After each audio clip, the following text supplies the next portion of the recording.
بسم اللہ الرحمن الرحیم۔ ایک خدا پرست غلام کی دعا کی برکت کا واقعہ۔ میرے عزیز دوستو، بیان کیا جاتا ہے کہ حضرت عبداللہ بن مبارک رحمۃ اللہ علیہ فرماتے ہیں کہ ایک مرتبہ مکہ معظمہ میں شدید قحط پڑا۔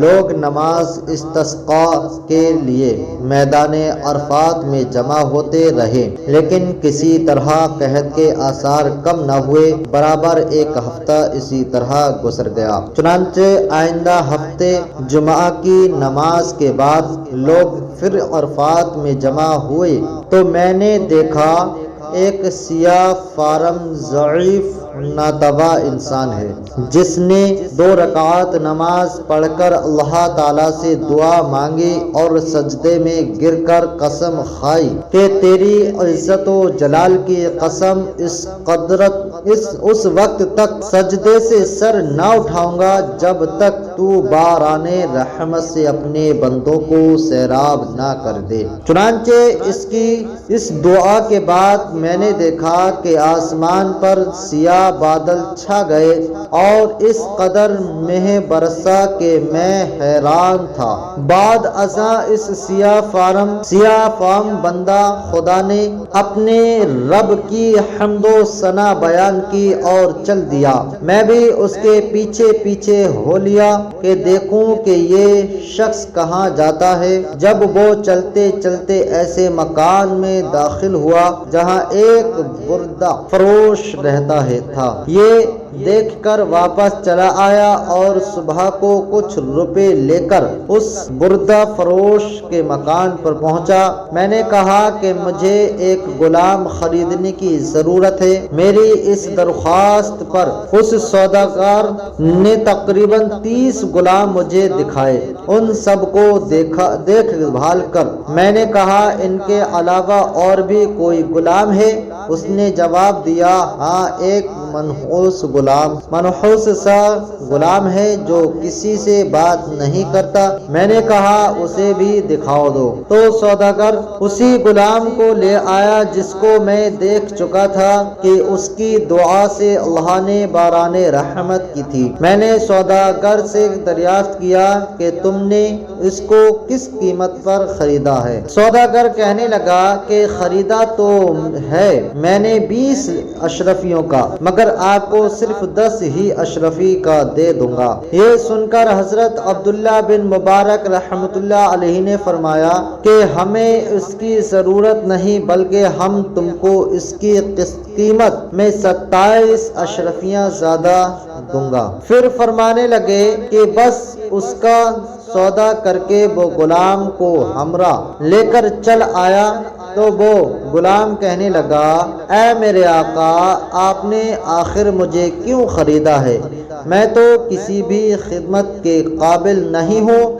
میں نے عرض کیا کہ میں نے تم کو اس لیے خریدا ہے کہ میں تمہارا خادم بنوں اور تم میرے مالک۔ میری اس بات پر غلام نے دریافت کیا کہ آپ ایسا کیوں کر رہے ہیں؟ اس پر میں نے عرض کیا کہ میں کل تمہاری کرامت دیکھ چکا ہوں، اللہ نے تمہاری دعا قبول فرمائی اور اپنی رحمت کی بارش کر دی جس کے لیے مخلوق پریشان تھی۔ اس نے دریافت کیا کہ کیا واقعی آپ نے ایسا دیکھا ہے؟ میں نے کہا ہاں۔ اس کے بعد اس نے دریافت کیا کہ کیا آپ مجھے آزاد کرتے ہیں؟ میں نے کہا کہ تو اللہ کے واسطے آزاد ہے۔ اس کے بعد میں نے ایک غیبی آواز سنی کہ اے بن مبارک، تجھے بشارت ہو، اللہ تعالیٰ نے تیری مغفرت فرما دی۔ بعد ازاں اس غلام نے کامل وضو کر کے 2 رکعات نماز پڑھی اور کہا کہ اس چھوٹے آقا کی آزادی پر تو اللہ کا شکر ہے، مگر اللہ تبارک و تعالیٰ کے آزاد کرنے پر اس کا شکر کس طرح ادا کروں؟ اس کے بعد دوبارہ وضو کر کے اس نے 2 رکعات نماز ادا کی اور دونوں ہاتھ آسمان کی طرف اٹھا کر دعا مانگی کہ الہی، تجھے معلوم ہے کہ میں نے 30 سال تک تیری عبادت کی اور میری میرے تیرے درمیان عہد تھا کہ تو میرا پردہ فاش نہ کرے گا، مگر اب جب کہ یہ راز کھل گیا تو تو میری روح قبض کر کے اپنے پاس بلا لے۔ جب دیکھا تو اس کی روح پرواز کر چکی تھی۔ حضرت عبداللہ بن مبارک رحمۃ اللہ علیہ فرماتے ہیں کہ میں نے اس کو معمولی کفن دیا اور نماز پڑھ کر دفن کر دیا۔ بس جب میں سویا تو کیا دیکھتا ہوں کہ دو خوبصورت بزرگ عمدہ سا لباس پہنے ہوئے، ان میں سے ایک صاحب نے مجھ سے فرمایا، اے ابن مبارک، کیا تجھے اللہ تعالیٰ سے شرم نہیں آتی؟ اور یہ کہہ کر جب وہ چلے تو میں نے دریافت کیا، آپ کون ہیں؟ تو انہوں نے فرمایا کہ میں محمد صلی اللہ تعالیٰ علیہ وسلم ہوں، اور یہ میرے پاس حضرت ابراہیم علیہ السلام ہیں۔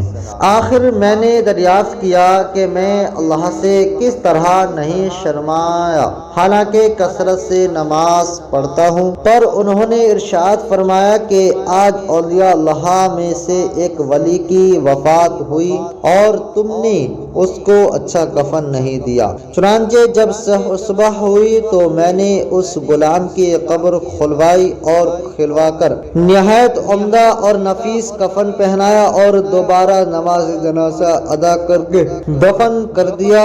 اللہ تعالیٰ اس پر اپنا رحم فرمائے، آمین۔